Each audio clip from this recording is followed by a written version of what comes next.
প্রভাবিত হতে পারে, সেই জন্য আয়োজিত আজকে এই অনুষ্ঠানের সম্মানিত সভাপতি, নারায়ণগঞ্জ জেলা পূজা উদযাপন কমিটির সভাপতি, ৭১-এর বীর মুক্তিযোদ্ধা বিশিষ্ট সাংবাদিক শ্রী শঙ্কর কুমার দে, আজকের এই অনুষ্ঠানে প্রধান অতিথি হিসাবে উপস্থিত আছেন বিএনপির কেন্দ্রীয় কমিটির সংগ্রামী ঢাকা বিভাগীয় সহসাংগঠনিক সম্পাদক, নারায়ণগঞ্জের গণমানুষের নেতা, নারায়ণগঞ্জের কৃতি সন্তান, একজন অসাম্প্রদায়িক মানুষ জনাব নজরুল ইসলাম আজাদ,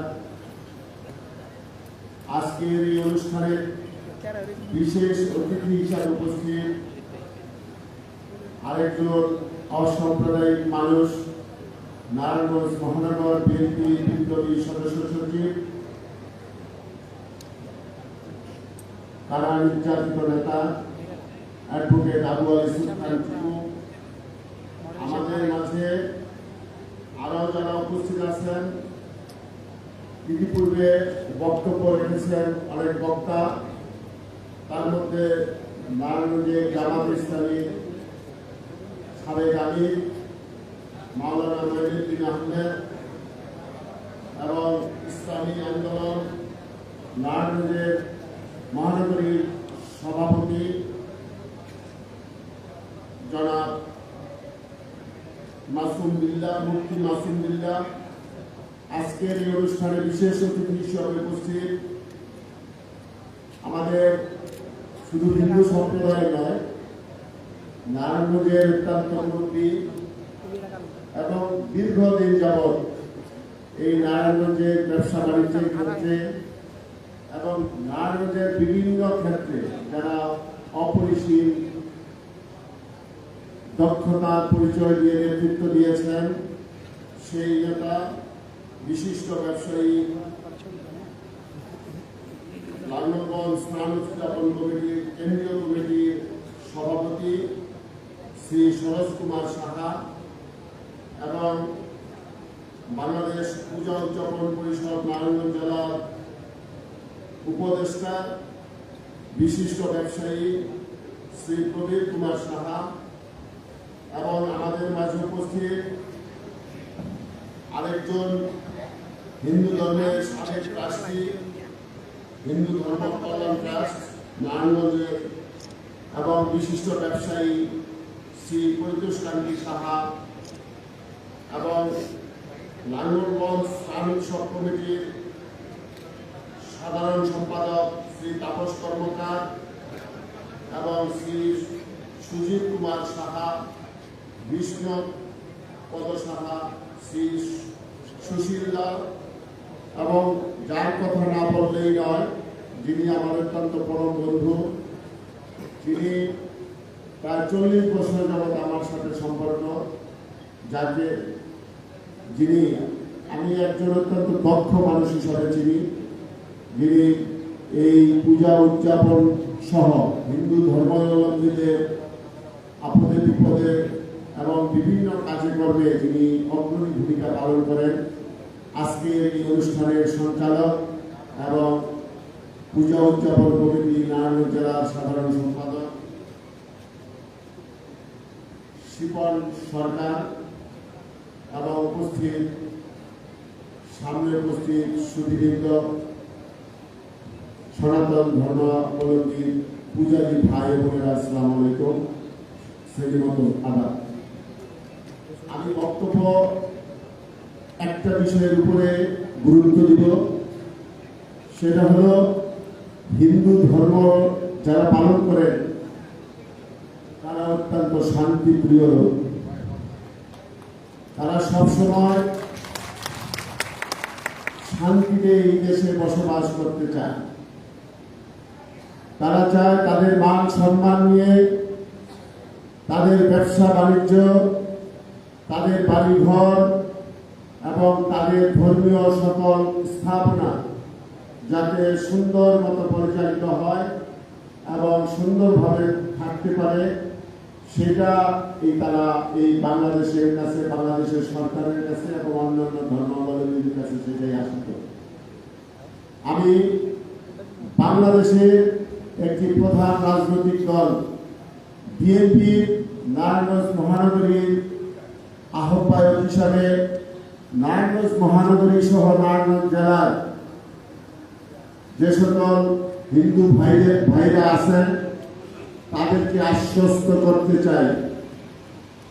সেটা হলো আমাদের দলের ভারপ্রাপ্ত চেয়ারম্যান, যিনি লন্ডন থেকে আমাদেরকে এই 15 বছর পরিচালিত করে এই দেশে একটি সফল সংগ্রামের মাধ্যমে ফ্যাসিস্টদের বিদায় করেছে, সেই তারেক রহমান এই 2024-এর বিপ্লবের পরের দিনে আমাদের সাথে ভার্চুয়ালি আলাপ আলোচনা করে আমাদেরকে নির্দেশনা দিয়েছে, অনেকগুলো নির্দেশনা দিয়েছে।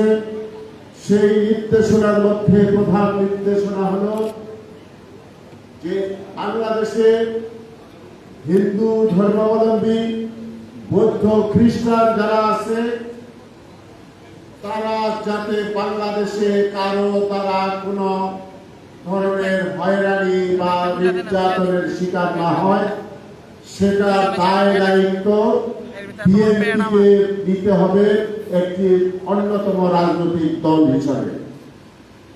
আজকে আমরা এখানে যারা উপস্থিত হয়েছি এর মধ্যে বাংলাদেশ জাতীয়তাবাদী দল রয়েছে, জামাত ইসলামী বাংলাদেশ রয়েছে, ইসলামী আন্দোলন রয়েছে, এনসিপি রয়েছে এবং অন্যান্য রাজনৈতিক দল রয়েছে।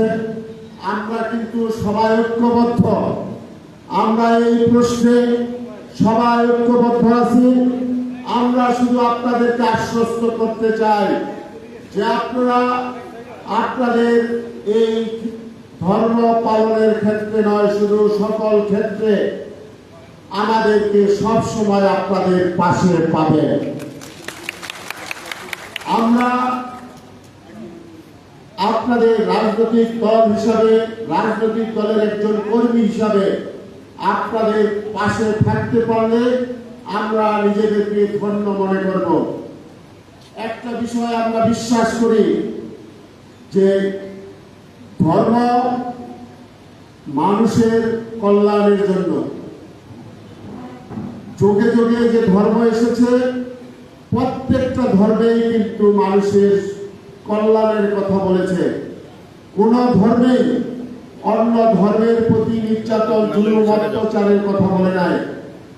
মুসলিম ধর্মের মধ্যে কঠোরভাবে ভিন্ন ধর্মাবলম্বীদের উদ্দেশ্যে বলা আছে যে তাদের প্রতি যাদের যদি কোনো নির্যাতন, জুলুম, অত্যাচার করা হয় তাহলে মুসলমানদের জন্য কঠোর শাস্তির বিধান পরকালেও রয়েছে, সেটা কিন্তু মুসলিম ধর্মে।